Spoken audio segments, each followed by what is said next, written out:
running from a home where my mother was running from a home where she experienced quite a bit of trauma and abuse. And I'm not quite sure of my father's issues growing up.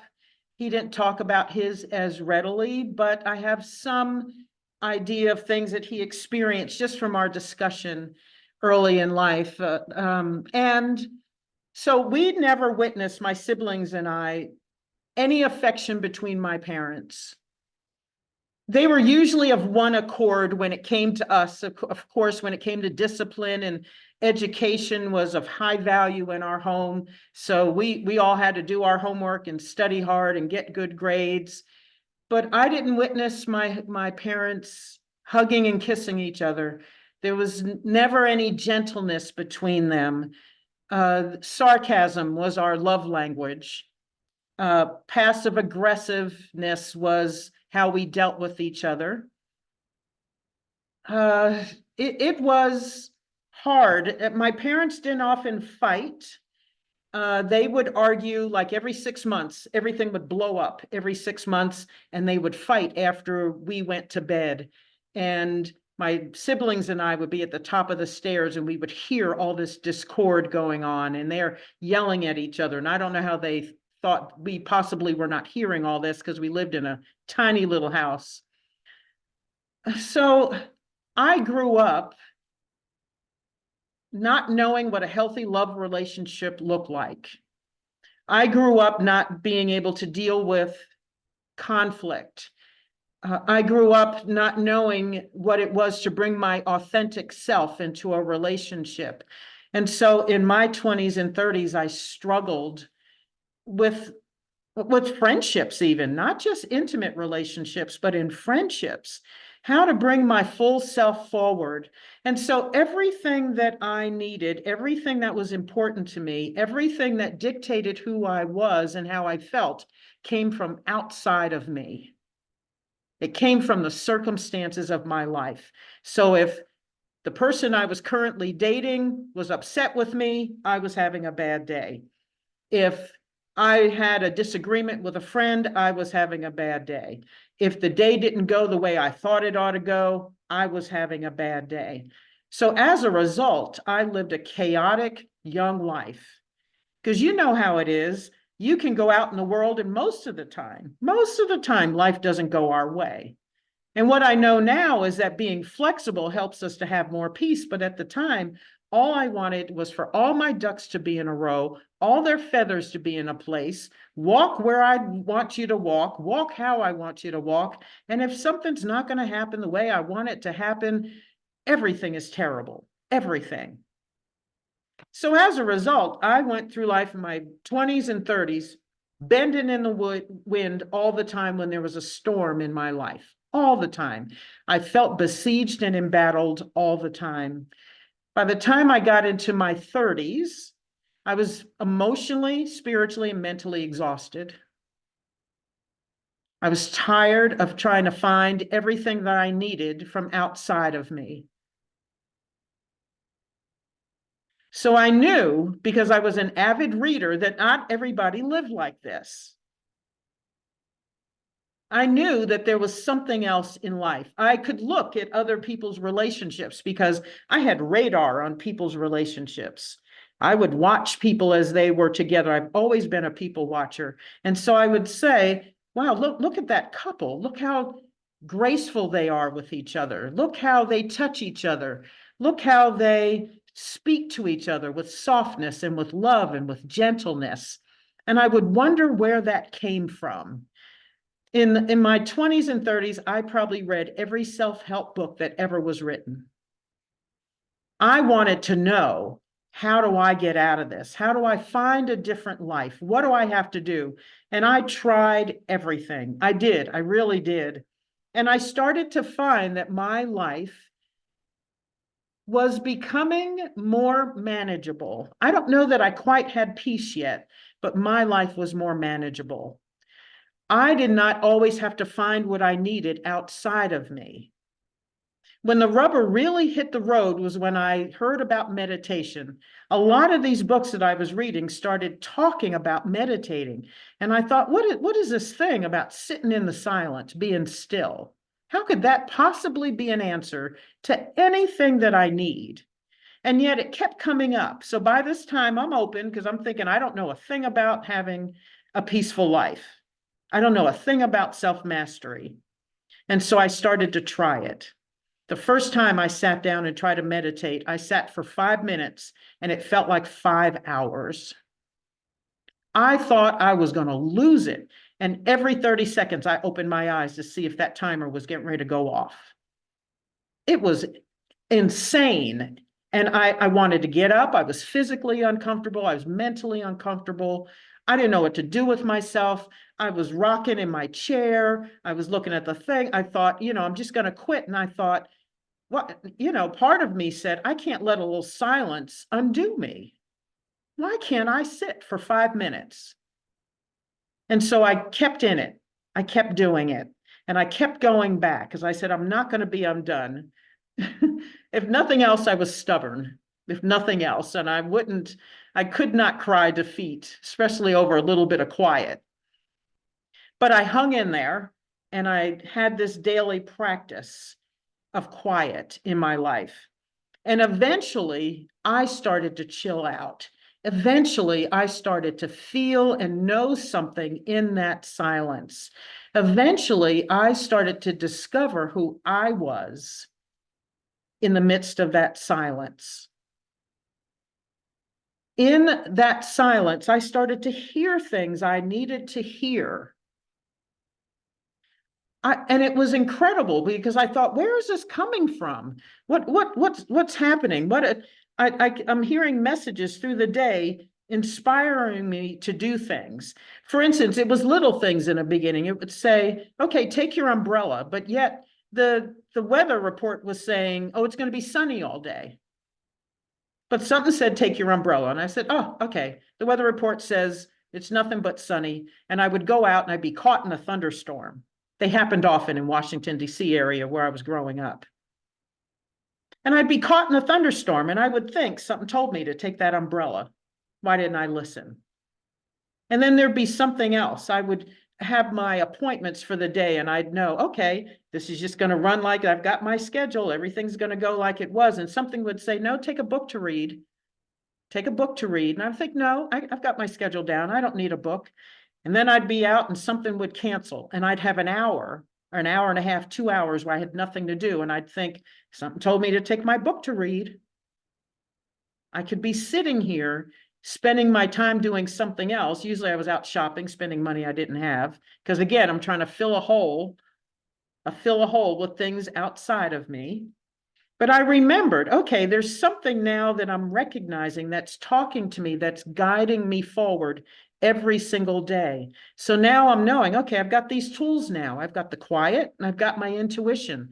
And the more I sat in the quiet, I recognized my intuition, even when the world was loud.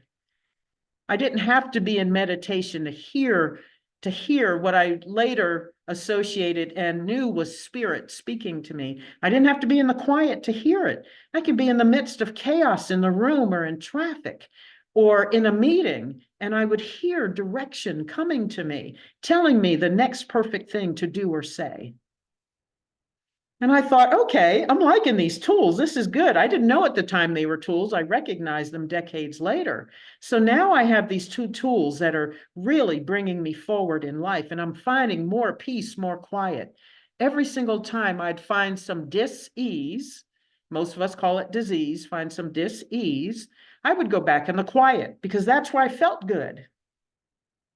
That's where everything started to make sense. Or if nothing else, I could get rest and be refreshed and then come back into the world. All of a sudden, the chaos would just go away in the silence. And so I would return back there and I would get my inspiration. And if nothing else, even though I didn't hear a message, I felt better. This noggin of mine was quiet.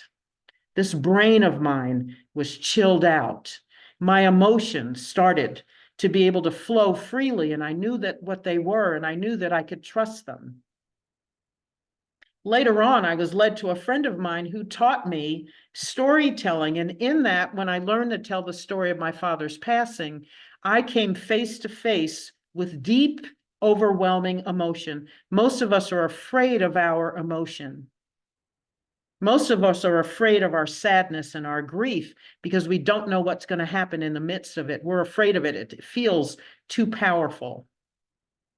But he taught me, and he walked with me through a very difficult story to tell, which was my father's passing and what that meant to me. I had not dealt with my father's passing, even though he was gone at that time for 4 years. And I told that story, and he sat with me in my grief, and he let me cry, and he let that energy come forth out of me.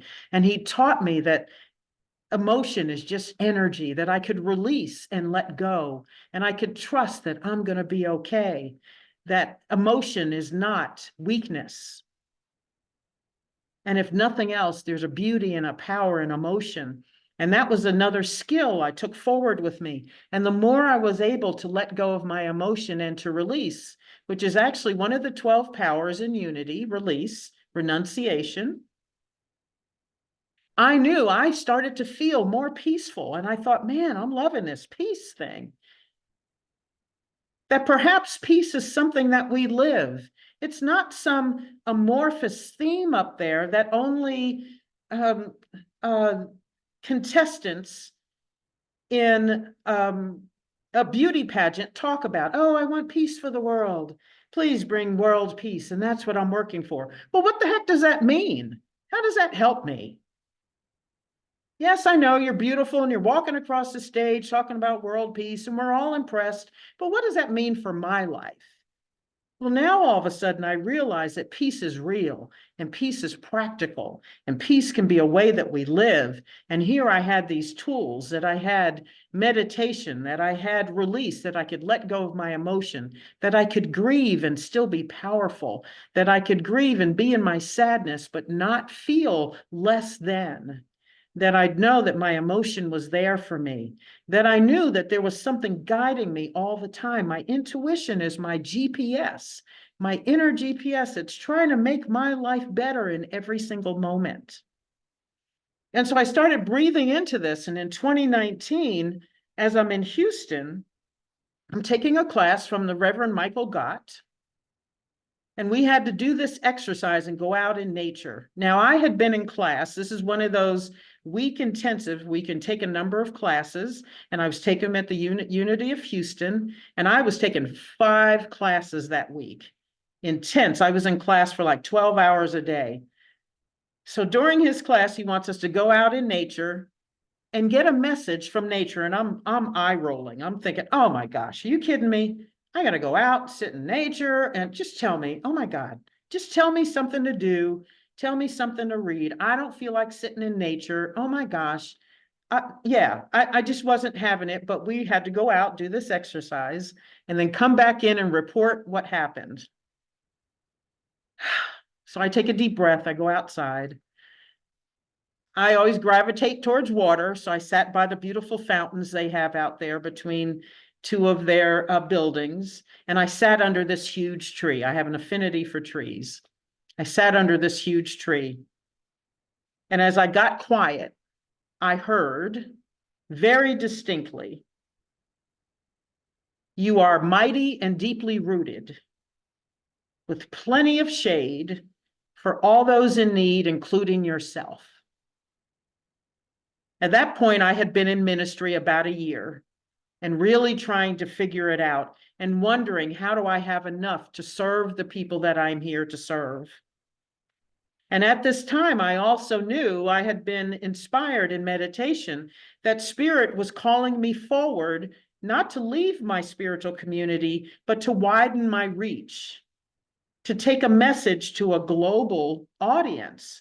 And I'm thinking, I'm just trying to get comfortable here in Saxe, Texas with my group of people. We're a small community of about 30.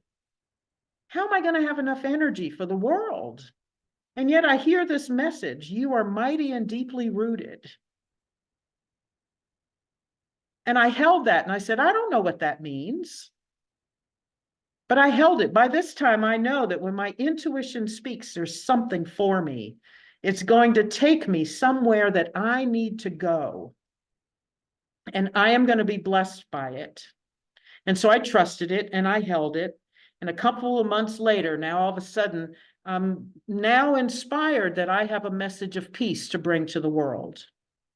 That the things that I've been living through, that these tools that I have been using for the last, about 20, 30 years now, that they are a modality for peace. And I sat with that again for a while. What do I tell people about that? And I thought, oh, meditation. We need to be in solitude. We need to be in the quiet every single day. And doesn't New Thought teach us that? Prayer meditation. Don't we hear that all the time? And some of us roll our eyes and some of us say, yeah, I'll do it. And yet we don't devote ourselves to it. We don't commit ourselves to a daily practice.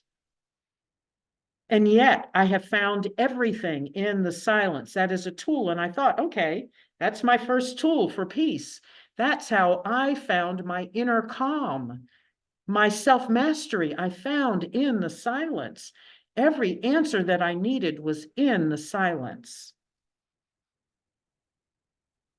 So meditation, being in the quiet, and then intuition. I thought, okay, when I started to listen to my intuition, that's when life started to get a little easy. You know, the easy button that Staples has, and you can press that button. Everybody wants an easy button, right? Aren't there times when you're running around crazy and you want to hit that easy button? That easy button is your intuition. The easy button, your intuition tells you, here's where you go. This is what you do. This is what you say. This is where the answer is. And you trust that and you move.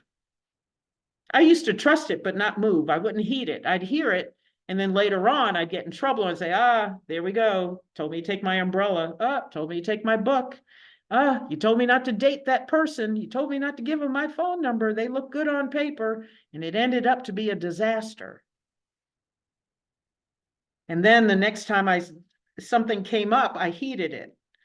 A lot of times it doesn't sound rational, but that's how I know that it's probably spirit talking to me. Because if it were rational, I probably could have figured it out myself. So usually if it's something out and then I think, oh, how could that be an answer? And yet it always was. Because divine wisdom always has access to information we don't have in the moment when we're in our humanness trying to work something out rationally. I knew that this other tool of being able to vent my emotion and knowing that I'm safe in it and knowing that my emotion is here for me is a tool, and that brings me peace. And the more grief that I let myself feel and be in, the more peaceful I got, and life was better. And I stopped dragging my sadness through life, because when you're sad, when you've got grief, piled upon grief, stacked upon another grief, there's so much loss in life. And if you're of a certain age, you have nothing but loss on a regular basis. Change is the only constant. And with each change, there's probably some loss. And there's probably some grief. And if we don't allow ourselves to feel it, we drag that stuff and it saps our energy and it doesn't leave us energy for living. So now we've got these couple of tools. We've got the silence. We've got intuition. We've got release. And then we need to educate ourselves about ourselves. We need to know who we are, and I found out who I was in the silence. And as I was guided through life, I started to find out what is important to me. And when I knew what was important to me, I knew how to be in relationship. I could say to somebody. So if I got into a relationship and a friendship, and this happened to me with a mentor, she guided me through writing my book. I was very thankful for that. And then she asked me, she wanted to investigate discrimination complaints like I was and asked me to train her. And everything looked good on paper. This is the woman that guided me through writing my book. How could this be wrong? And in my meditation time, I had red flags all over the place. Everything in my being was saying, don't do it, don't do it, don't do it. And I did it because I thought this looks good on paper. She won't, my mentor won't betray me. And she did. She did. She did. I let her do it 3 times, friends. 3 times I let her do it. Man, did that hurt. Man, did that hurt. But by this time, I knew what I valued, and I knew that I valued integrity. So when I had to have a conversation with her, even though my heart was broken, I could look at her and say, you violated one of my highest values, which is integrity. And for that reason, I have to say goodbye to you, and I wish you well on your journey, but I'm out of here. We are not friends. And I wish that you have all that you want in life, but I'm now saying goodbye. This is done. So yes, my heart was still broken and I could vent that emotion, but I knew that moving away from that relationship was right. And that gave me peace. I had clarity in that moment. And I think clarity is one of the greatest gifts we can have in life. So that you're clear about what has to happen and why it's happening. That is one of life's greatest gifts. And that gives you peace. So even though your heart may be broken, you are clear and you know what to do. And that gives peace. That gives you self-mastery. That gives you the power to be who you need to be in your relationships. And knowing what you value, knowing what's important to you in life. Knowing what's important to you in life. What grounds you in life is the other tool. I call it an underpinning. An underpinning. An underpinning is a system of supports, rebar, concrete, beams, other structures that hold up a building. And engineers can figure out, what does that underpinning need to look like? How strong does it need to be to take the weight of that building? So an underpinning for me is my spirituality. I know that no matter what happens to me in life, I know that I can stand on my spirituality and know that all is well with me. I don't know how people make it if they don't have spirituality or some other grounding force, some other grounding belief in their life. So what grounds you? If your home was to burn down tomorrow, what would you call home? If your spouse was to pass away in a moment, and maybe some of you have been through that, what would ground you? What would enable you to live another day and not just live, but thrive? If your best friend betrays you, your partner cheats on you, if you lost your business, if you had a devastating medical diagnosis, what would you stand on? What is that thing that gives meaning to life when the proverbial rug is pulled out from under you? What grounds you? You got to know what that is to have peace, because stuff happens and life can change on a dime. If you don't know what that underpinning is, then you're lost. So many people are lost these days, not knowing where to get their strength from, not knowing how to survive the next day, not knowing how to get to the next moment. So what grounds you? It may not be God. It could be nature, love, kindness. It might be a set of principles. Maybe it's ethics. Maybe you have a system of, or a list of principles by which you live that are meaningful to you and that you can return to in times of trouble. What grounds you? You got to know what that is. That's your underpinning. And then when life gets heavy, when the shoulders can't bear anymore, you have that underpinning to return to. And then you work with that underpinning every day.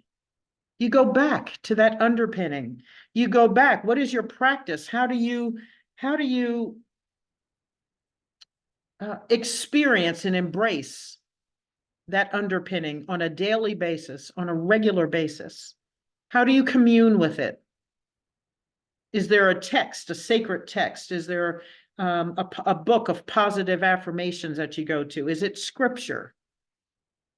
What is it? Is it time in nature? You got to know what that is, because when the stuff hits the fan, you got to know what grounds you. And the stuff hits the fan, folks, doesn't it? Some of us have had a fan on with the stuff flowing at us for a long time, and we don't know how to cut through it. Some of us are getting tossed around by life on a regular basis, and we don't know how to get through it. We don't know what's going to sustain us, because in our humanity, we think we don't have anything else. But yet, in your grounding, hopefully there's something that says, this is how you move forward. This is where you find more strength. This is where your resilience is. This is where your hope is. So those are our tools, our underpinning. And the acronym that I use is URISE, URISE. Underpinning is the U. R is release. Release our emotions. Release what's happening. When you feel something deeply, most of us want to tamp it down somewhere because we're afraid of it. Just let it flow. Let it flow. It can't hurt you. It's here for you. It's here for you. It's just energy that needs to move. Maybe you need to go for a walk and let that thing move through you. Let all that stuff come. Let the tears pour forth. Sometimes I go in the car and I sit in the quiet and I roll up the windows and I scream. Have a nice power primal scream in the car and let it all out. Let your anger out. Go someplace. And a doctor taught me that I could go to my dresser drawer, open them all up, and fling my clothes over my head. That way I'm not hurting anything. I'm not hurting me. I'm not damaging the walls. I'm not breaking stuff. There's no glass. No, there's no damage anywhere. But I throw everything over my head and I throw it all over the room. And then in the process of folding everything up and putting it back, I get to process what's happening to me, what's moving through me, and why I'm so caught up. That's a way to deal with our emotions. So you release. I is for intuition, that inner GPS that's always guiding us forward. Something is always talking to you. Always. You hear it. I know you hear it.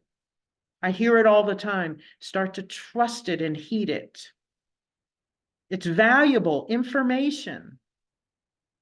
S is for solitude and silence. Gotta be in the silence. Prayer and meditation, we hear it all the time. We hear it all the time. We think we don't have time. And I know that the busier I am, the more I need to meditate. The more I got stacked up in my day, I better sit down in the morning and get quiet for at least 5 to 10 minutes, at least. And I don't know who said it, but some of you may have heard this. If you're too busy to meditate for half an hour, meditate for an hour. What kind of sense does that make? First time I heard that. I already said I don't have time, and now you're sitting and telling me to meditate for an hour. So, you know, I hear a challenge, I got to try it. And I did. And it was interesting that when I made time and I meditated for an hour, life didn't change, but somehow stuff is rolling off of me like water off a duck's back. Same stuff going on. I feel no stress. I don't know. Somehow my day got easier. So you've got to be in the solitude. You've got to be in the silence. It's a gift we give to ourselves. It's a gift you give you to make your life easier, your life more peaceful, your life more calm. And then this last one in the acronym URISE is E, educate yourself about yourself. Google personal values and look down that list and start looking at which ones are important to me. And what are your top 5? If anybody were to ask you, what are your top 5 values, you should be able to rattle them off like that. What do I value? Because that's how you craft your relationships. And that's how you know when somebody's crossed the line and you can't go any further with that, or that there needs to be some kind of talk. And then your intuition will guide you forward in that conversation. That is ease and calm and grace and peace. That is peace as a way of life. And this is what I discovered as I learned this, and I knew that this modality was guiding me forward. And I do have overflowing peace in my life now. I didn't know that this level of peace was possible. And the rest of my family doesn't have it. They're still as crazy and lovable as they were. I can be in their midst and not go crazy with them. I can love them exactly for who they are, where they are, and they certainly still love me, even though I'm now this crazy woo-woo person. But what happens now, I know through my reading and my study, as we become peaceful individuals, we contribute to a global consciousness of peace. The peace studies of the 70s and 80s taught us that when we are radiating peace, the world gets more peaceful. Crime rates dropped. Conflicts in war areas where they concentrated specifically the meditators on a particular area of the country. They did it for the Middle East and on Washington, D.C. Crime rates dropped. Conflict and war ceased for a time, dropped precipitously. It could be measured. And so what I'm thinking, we can't all, well, when they stopped meditating, the crime rates went back up. The conflict increased again. So I'm thinking if we can radiate peace 24 hours a day, 7 days a week, then we can make a difference in the global consciousness of peace. We can make a difference with that, but that requires that we live peace, that we use those 5 tools, that we be peace on a regular basis. And you don't have to do anything else. But one thing, when you are in your meditation time, intention matters. So say to yourself, my vision of peace for the world, I join my prayer for peace with prayers for peace all over the world, and the world is more peaceful as a result. You set an intention to join your prayers with the prayers of others. And that increases the global consciousness of peace. Intention matters. So as you pray, as you are meditating, as you are holding a vision of peace for the world, even in the midst of conflict and chaos, and we've got some conflict and chaos going on, even in the midst of that, pray for peace and affirm that your prayers are joining with the prayers of others. And that affects global consciousness. They have tested it in studies, and it works. And that's in the absolute realm, not here in the physical world. This is all happening in divine wisdom, in the absolute realm that is God, that is us. That place that we go when we're meditating, that's the absolute realm. That's where all the magic happens. That's where our magic originates. Our brilliance, our light comes from that space. We are that space. And so as we radiate peace, the world becomes more peaceful. And you become what we call a quantum activist, a subtle activist for the world. You don't have to go out and protest. You don't have to get a sign and march in front of buildings and say you're against something. You can come from your strength and power as a spiritual being, as a powerful spiritual being, and radiate peace and love into the world, and it will make a difference. And from the peace studies, they have calculated that you only need a square root of 1% of any population to affect that population. There are 8 billion people in the world. The square root of 1% of 8 billion is 8,945 people. That's all we need. A little less than 9,000 people are all that's needed to radiate peace to bring peace to this planet.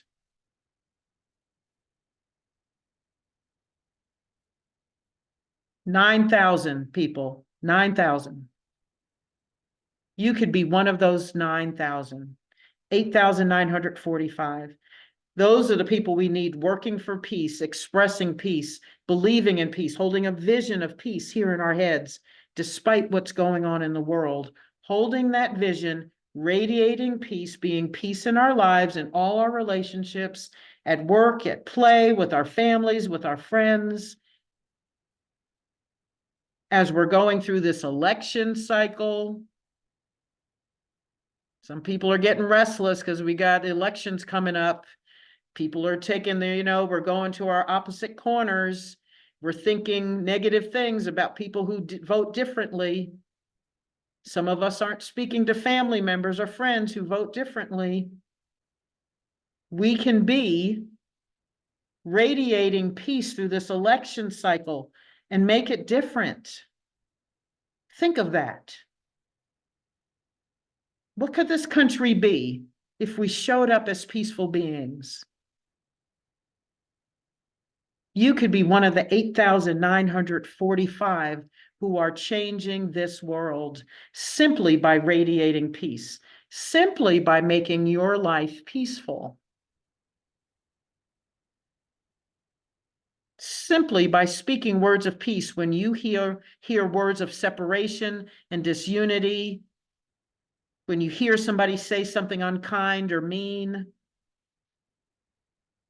When we ourselves are thinking an unkind thought, when I get judgmental, I say a prayer of forgiveness. I forgive myself, and then I send loving words and loving energy to whoever it is I just judged.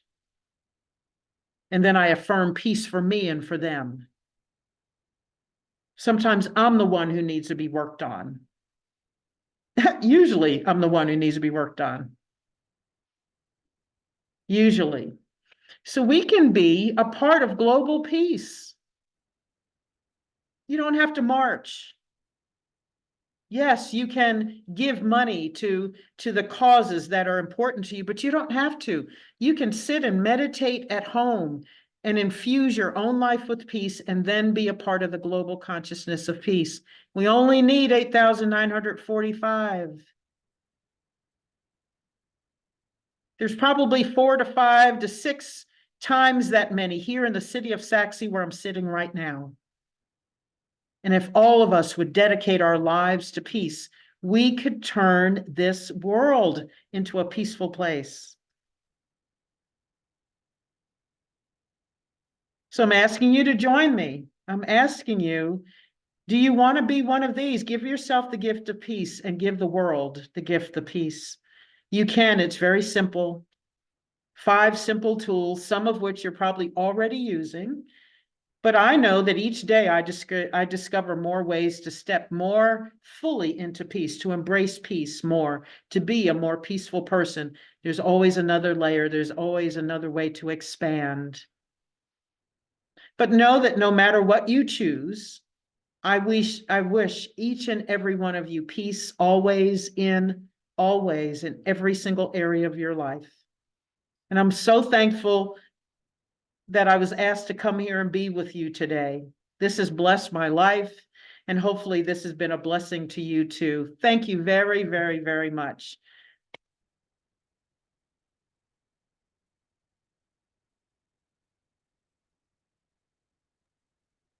Thank you, Kim. I, for one, and I most likely am speaking for all of us, full of gratitude. Because what you have given me, is something that I know I can do. Yeah. Simple enough, but profound enough that I can make those changes or make those additions in my life and make a difference. And that's all I want to do, is make a difference. So thank you. Do you have 3 minutes if anybody has any questions? Absolutely. Are there any questions out there, folks? Not everybody is as quiet as I am. Okay. Well, Kim, thank you. And I am Deb, the board chair, and I get to do announcements after the speech today. And my first announcement is that next week is daylight savings time, and I get screwed up every time. So will somebody tell me, am I moving forward or falling back? Springing forward. Springing forward.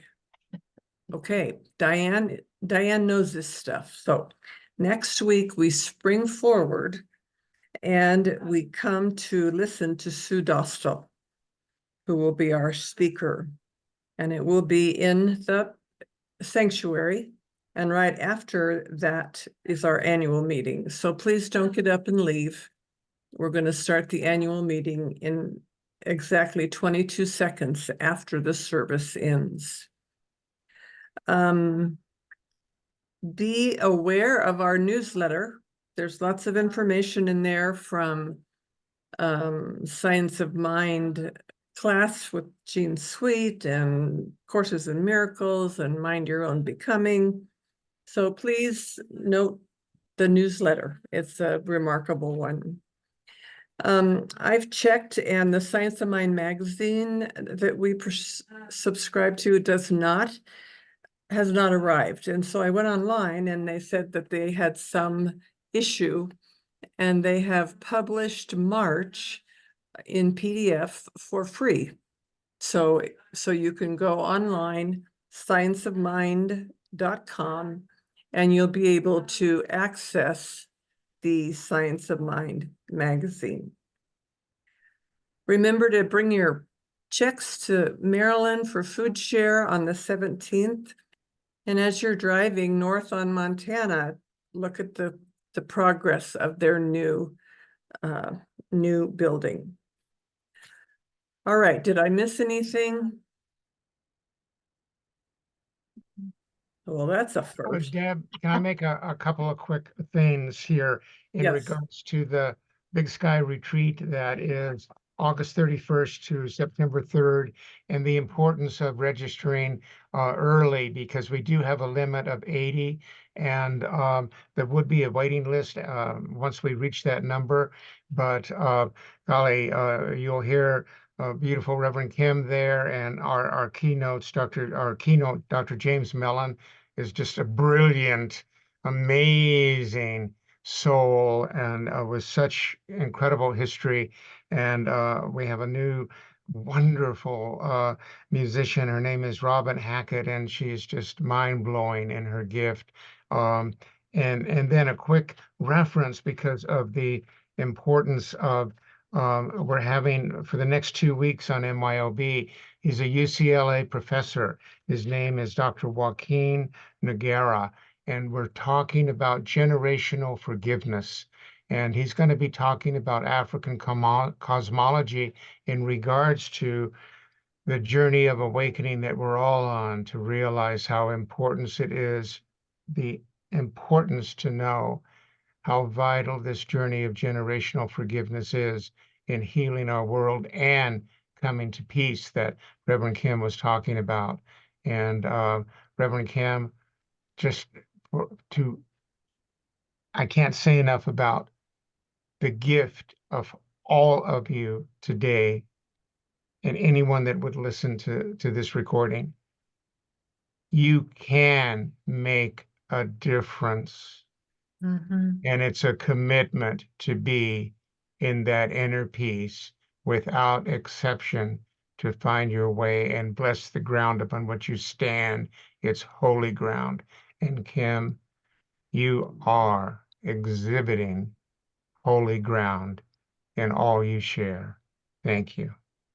Thank you very much. This has just been wonderful. I appreciate you all. Maybe I can come see you in person one day. I'd love that. Yeah. Great. Yeah.